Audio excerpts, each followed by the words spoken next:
Hello everyone, it's Minute Plus Meditation here, and it's Tuesday, February the 17th, the eve of the great season of Lent. It's a real time of grace.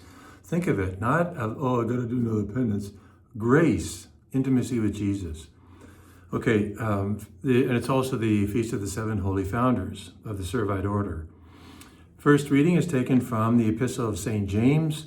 Blessed is anyone who endures temptation. Such a one has stood the test and will receive the crown of life that the Lord has promised to those who love him.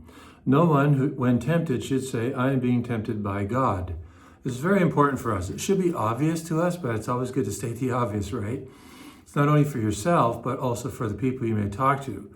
First of all, anyone who endures temptation. This implies a temptation we're not stoking, as it were. So if I watch bad stuff on TV, pornography and all that, that's an imposed temptation.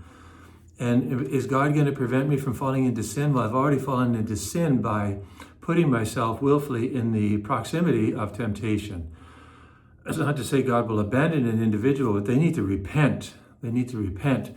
This is a temptation that comes from our fallen nature, is what St. James is talking about, and temptations that may be, if you will, residue from the times that we did put ourselves in the proximity of temptation, or we actually committed sin. So we're paying for it in effect.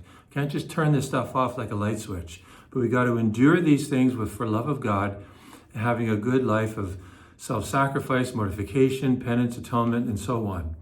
And God will protect an individual if they persevere. Great advice of this great saint. Gospel, Mark chapter 8. Jesus cautioned them, saying, watch out, beware of the yeast of the Pharisees and the yeast of Herod. They said to one another, is it because we have no bread? We can all be dunderheads, right? Jesus actually goes on to explain this, so if you read the gospel, you'll know what the answer is. We all have to be concerned with good formation.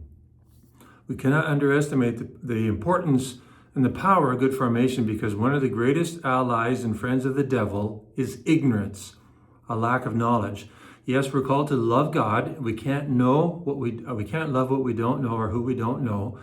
But having said that, we need ongoing formation. Love is the first commandment, but we need ongoing formation to strengthen our love, to strengthen our intellect, to resist errors, which are replete in society. So good formation, very important.